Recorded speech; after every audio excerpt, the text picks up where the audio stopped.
All right, welcome to the warm-up, and that's Jeff Power here. I'm the Wizard here, and we are talking state championship weekend. We finally made it. It's been a grueling 16-17 week, not including the August practices, which me and Jeff didn't have anything to do with. We stayed out of the sun there, let y'all practice, and we're down to 3 teams, Jeff. Is that kind of what you kind of expected here in the state finals? I think so. I mean, and I'm actually excited for the Houston area. It's definitely H-Town versus the DFW this week as far as the state championship games. I know everybody doesn't like to hear that, but that's just the truth of where we are. And obviously, we've got some good matchups this week. You're right, and it's going to be a spectacular Saturday of Houston versus DFW.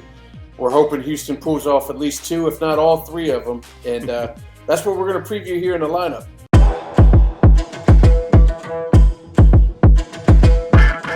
Let's start with Duncanville and North Shore. It's the 6th time they've met in 8 years. Duncanville's got the advantage right now, but North Shore can even things up this week. Do you think that can happen? Well, certainly, yeah. 13-2 North Shore, 12-1 Duncanville. You know, I've seen both of these teams throughout the year. I absolutely think North Shore can win this game. And if you think about it, North Shore beat district rival King, who's in the state finals. North Shore, definitely one of those teams that has gotten better in the postseason. So I look forward to what they're able to accomplish. Jalen Bacard continues to have an amazing season with he has about 77 yards receiving per game. Over 1,160 for the season. Aubrey Johnson and Dorian Barnes also really good targets, both anywhere from 720 to roughly 516 yards receiving between the two of them there. And I do feel like, with Bacard getting double teamed, Johnson and Barnes, it's important that they get open. And then the ability to run the ball. Hezekiah Johnson, 1,132 yards rushing this season to go with 19 touchdowns. And Caden Brandley, a nice option also in that running game. But it really all starts with Caleb Maryland, the 3,266 yards passing, 34 TDs. I mean, he's just been amazing. He can run the football as well. The 27 touchdowns on the ground is very impressive. But I think it all starts with Caleb. He's the one that's got to have a great game. I certainly feel like he can do it. I think he's up for the challenge. And that offensive line for North Shore, they can push people around. But Duncanville, as you know, they beat Allen 31-9. Did I read this right? Maximus the Great Denson? Is that – we're going with – That's his name, but he doesn't play anymore for him. Okay, that's what I thought. I saw his name, and he had incredible stats, but I know it's been more Jacorian Rivers lately. So, and Rivers – there's a backstory to that, Jeff. The backstory is he took his mom's car without permission, and her mom won't let him play on the team anymore. So that's why we have Jacorian the rest of the way, and that's why we're doing a lot of sweep runs instead of quarterback play. It's more sweep runs with the speedsters they got. So what you're saying is if your last name is Rivers, you're given a chance to play football. There you go. He's got a little less children than Philip has. He's not a grandfather. Okay, no, I got sir. you. But, Jacorian with 1,229 yards passing, 12 TDs. Trenton Yancey, 19 total touchdowns, 755 as far as receiving. And Ison Theus, another one, 1,100 yards of receiving and 10 touchdown catches. And I like their defense. Defensive end Landon Barnes, definitely someone to keep an eye out for. I just think that when I saw Duncanville earlier this year, they took on, I believe it was Klein Collins. Duncanville just has that ability to make plays.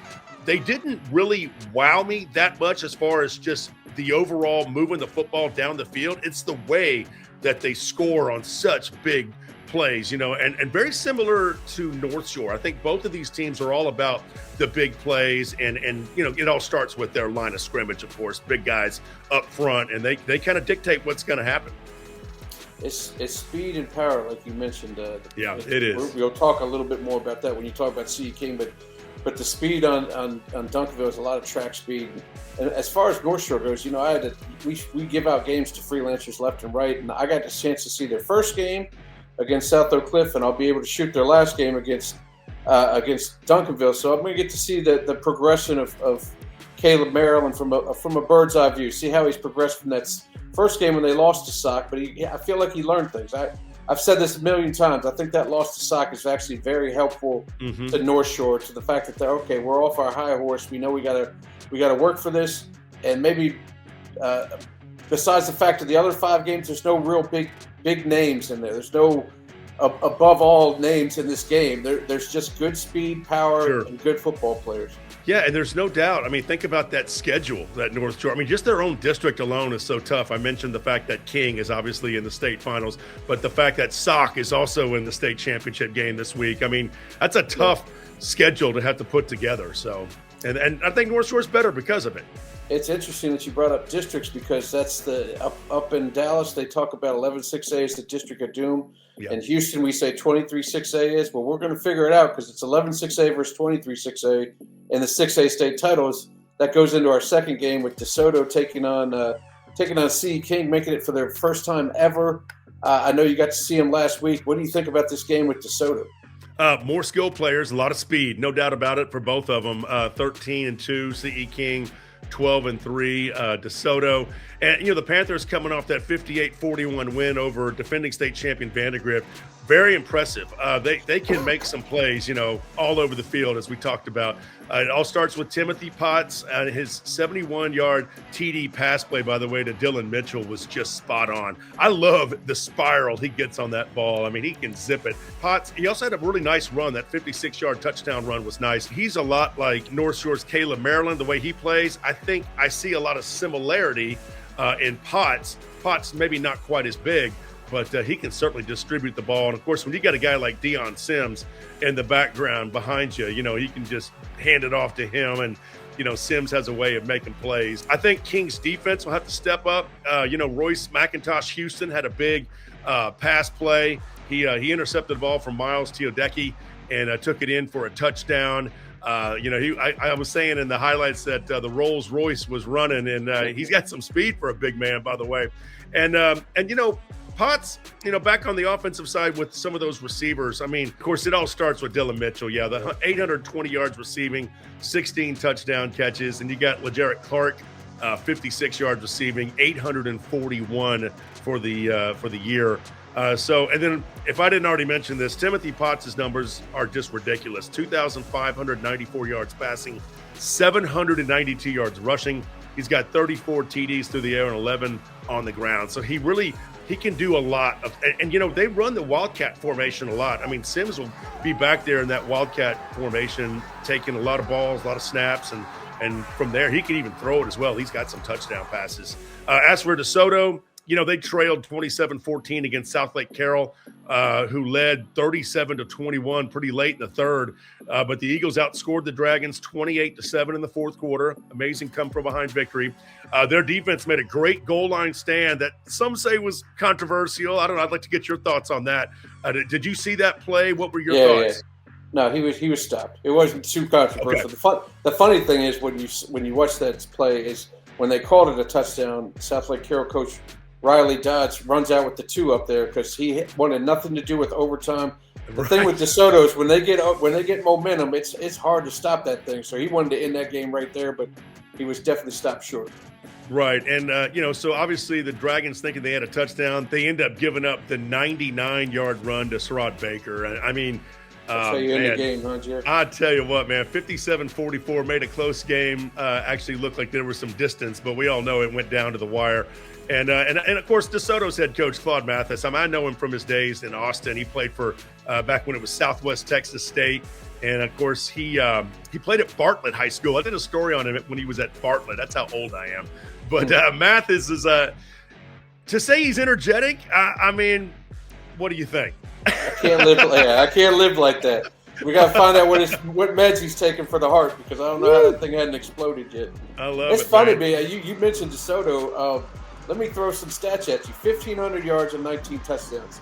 That's for Sherrod Baker in the playoffs. Crazy. Only in the playoffs. Oh, only in 5 games.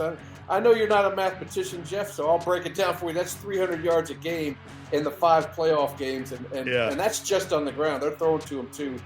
The guy's been unstoppable, and that's what CE King has to stop in that one. And to me, it's a tremendous nightcap game, and both teams probably have the ability to score half 100. Whoever gets there first is probably going to be the winner. And don't you see some similarities in Sherrod Baker and Deion Sims? I mean, they look similar to me out there on the field, just fast as all get out. Both of them have great quarterbacks, of course. Legend Howell, great name, 24 touchdown passes for DeSoto, 2,111 through the air. And of course, we mentioned Baker. What has he got? Like 41 touchdowns, I believe on now. the year, Yeah, 2,715 yards rushing. And Ethan Feaster, I mean, what a great receiving, not only a great name, but a great target. Over 100 yards receiving, 1,403 for the season, and 16 touchdown catches. So I think he'll be on Dylan Mitchell too. They flipped him. He's more of a cornerback problem in the playoffs because they're letting Sherrod Baker do his thing, and he shut down Southlake's best receiver, and he'll probably be on Dylan Mitchell this week. Well, our media segment takes us back to CE King's win over Vandegrift. Of course, Panthers post-game was pretty exciting down there on the field over at McLean Stadium. I had a chance to catch up with CE King's new head coach, Corey Laxam, after the game, plus Timothy Potts and Deion Sims, who wanted me to simply say thank you to you, Ward. Check it out. Oh, my God. The Houston area Chevy dealers. Visit your nearest Chevy dealer to test drive our award-winning products. Serving up the best treats and eats in Texas. Stop by DQ and treat yourself before and after the game.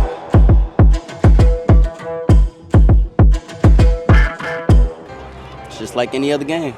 We're gonna go back to work on Monday, get ready for them guys, and good luck to them because we coming. Hey, when Ward Fasol gave you the bobblehead earlier this year, you said you were going to state, and here we are. Yes, you want to shout out to Ward real quick? Oh, man, I'm so grateful to y'all. Thank y'all. Thank y'all so much for that. Y'all believed in me. And we've had so many doubters, but they're at home right now, and we're going to get that chip, so it is what it is. Yeah, I couldn't do it without my teammates. Them guys, they some great guys. Day in and day out, we face adversity. We practice hard all week. Our OC put us in the best position to win, and we just thankful. Big win for the program. I mean, back in January, we got a new head coach, and he pulled each group to the side and said, what we want to achieve, and we just said state.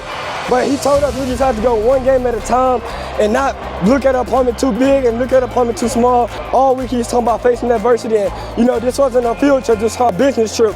And we got a coach that believes in us, he don't play about us. Just proud of these kids. The expectation was set in January when we took this thing over, and we're just proud of these kids for following through what they wanted to do, So great, we're playing DeSoto. And your defense played well tonight, made some big plays. Let's touch on them real quick. Yeah, they stepped up when they needed to. Our special teams got to get cleaned up, and that's going to be a big focus this week, which is good. The fact that we pulled off this win and still have things to work on, that's great, and the kids will be motivated by that. Timothy Potts, Deion Sims, as usual, big numbers and just big plays. Yeah, they're playmakers, The OC's like, hey, Lax, what do you want to call here? I said, put it in the playmakers' hands. And there you go, Deion, down the dang field. So there you go. All right, see you at state. All right, have a good one.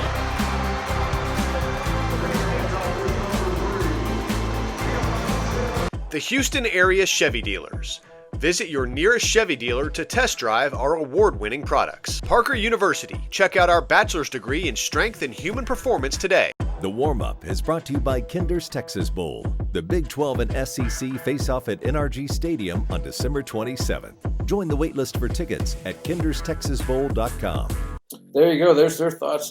Man, I tell you what, I got to be in Deion's home to give him that bobblehead, and I was worried because they got knocked out of the playoffs last year, and I was like, "Oh, you hoping to get back in the playoffs?" And he told me, "No, I'm hoping to win the state title." I was like, "Oh, I didn't mean to set the bar so low," and he blew past it. So I appreciate him giving us a shout out back.